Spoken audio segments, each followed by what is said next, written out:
बिहार के मेरे प्यारे भाइयों और बहनों, आज मैं चंपारण की इस धरती को नमन करती हूँ जहाँ से मोहनदास करमचंद गांधी जी ने एक गौरवशाली सत्याग्रह की शुरुआत की। यहाँ के बेसहारा किसानों, मजदूरों, महिलाओं और गरीबों को बिना खड़ग, बिना ढाल अंग्रेजी हुकूमत के भय और शोषण से मुक्ति दिलाई थी। इसी चंपारण के सत्याग्रह से प्रभावित होकर गुरुदेव रविंद्रनाथ टैगोर ने उन्हें महात्मा की उपाधि दी थी और गांधी जी मानव से महामानव बनकर न सिर्फ भारत बल्कि विश्व का मार्गदर्शन करने लगे। बिहार की गरीबी और चिंताजनक दशा से दुखी होकर उन्होंने फकीर का जीवन अपनाया था। महिलाओं, गरीबों, दलितों को शिक्षित और सशक्त करने का बीड़ा उठाया था। इसके साथ ही गांधी जी की प्रतिमा अनावरण के इस पावन अवसर पर मैं सभी समुदायों और वर्गों के उन स्वतंत्रता सेनानियों को भी स्मरण और नमन कर रही हूँ जिन्होंने चंपारण आंदोलन में गांधी जी को अपना पूर्ण सहयोग और समर्थन दिया। आज मैं लाल बहादुर शास्त्री जी का नाम भी लेना चाहती हूँ क्योंकि आज हम उनका जन्म दिवस भी मना रहे हैं। जय जवान जय किसान उनका नारा हम सबको इस कठिन समय में पहले से ज़्यादा प्रेरणा देता है। कांग्रेस पार्टी के लिए तो महात्मा गांधी जी के विचार पार्टी की आत्मा है। उनके लिए प्रगति का अर्थ मनुष्य का समग्र विकास था।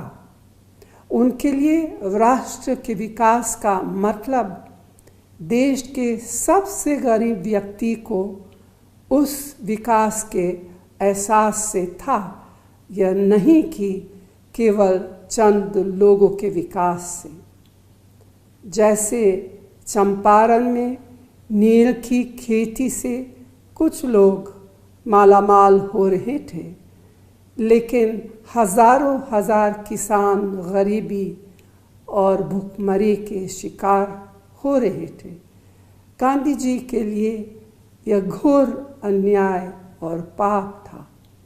इसी कारण कांग्रेस पार्टी की हर कार्य योजना देश की जनता को ध्यान में रखकर बनती है, न कि चंद लोगों के लिए।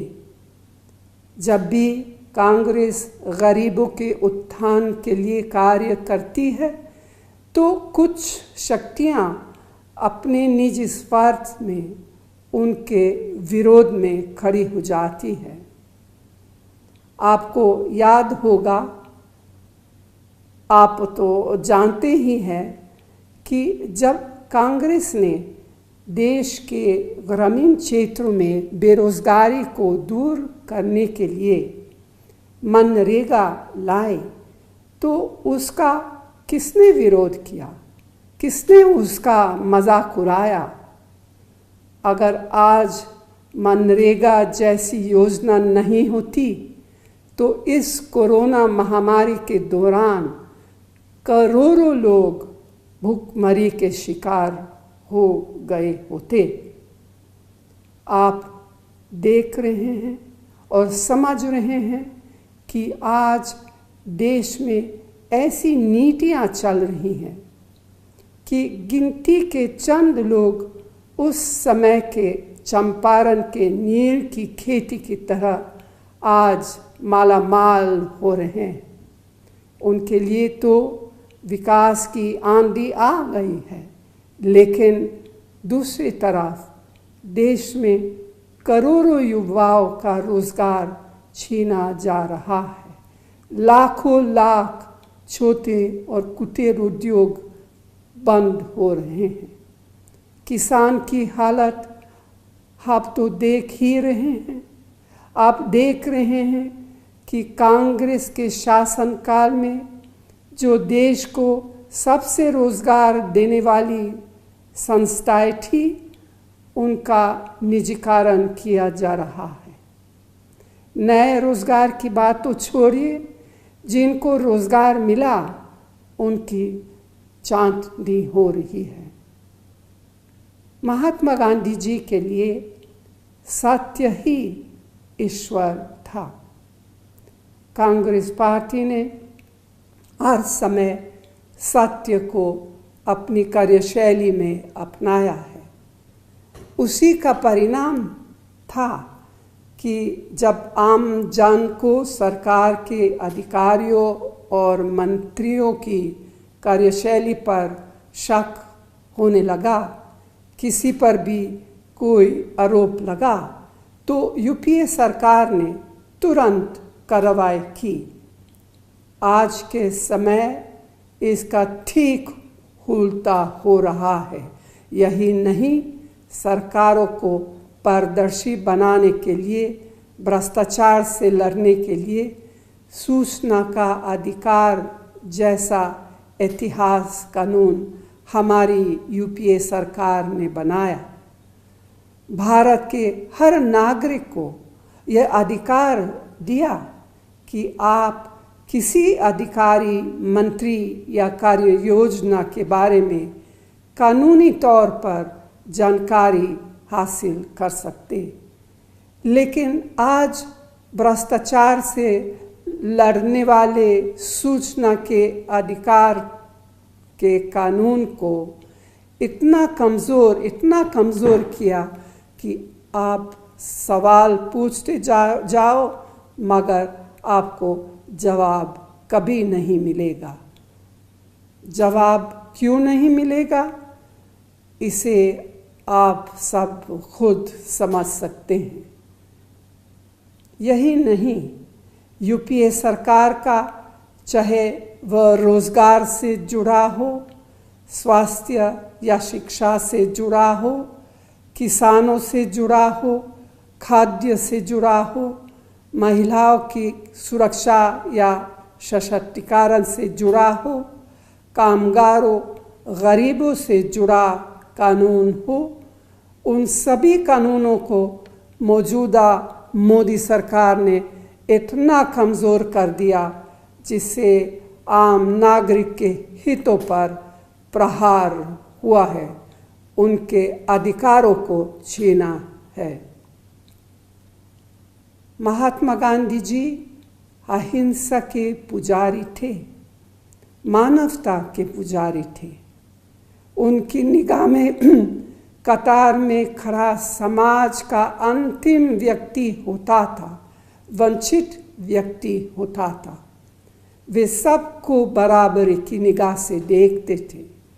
आज कुछ लोग गांधी जी का नाम जोर शोर से तो लेते, लेकिन अपने कार्यों से उनके उसूलों और आदर्शों को चूर चूर कर दिया है। आप खुद देखिए, चारों तरफ हिंसा, चारों तरफ अराजकता, अत्याचार, दुराचार, जानबूझकर समाज में भेदभाव का माहौल बनाया जा रहा है। बेगुनाहों पर जुल्म किए जा रहे हैं। भाइयों और बहनों, बस अब बहुत हो गया है। मैं इतना कहना चाहती हूँ कि कुछ लोग भावना, भ्रम और भय का व्यापार करके सरकार चला रहे हैं। आप उन सब से सावधान रहें और सही निर्णय लें। इसके लिए गांधी जी के सत्य, अहिंसा और स्वराज के मार्ग पर चलते हुए हम सबको एकजुट होकर लड़ना होगा। यही महात्मा गांधी जी को सच्ची श्रद्धांजलि होगी। कांग्रेस पार्टी गांधी जी के सत्य और अहिंसा के मार्ग पर चलकर लगातार संघर्ष करेगी और आखिर में आप सभी के सहयोग से सफलता पाएगी। अंत में मैं बिहार की इस महान भूमि, भगवान बुद्ध, भगवान महावीर, गुरु गोविंद सिंह जी की जन्मभूमि और राष्ट्रपिता महात्मा गांधी की कर्मभूमि बिहार को नमन करते हुए आप सभी को अपनी शुभकामनाएं देती हूँ। धन्यवाद। जय हिंद।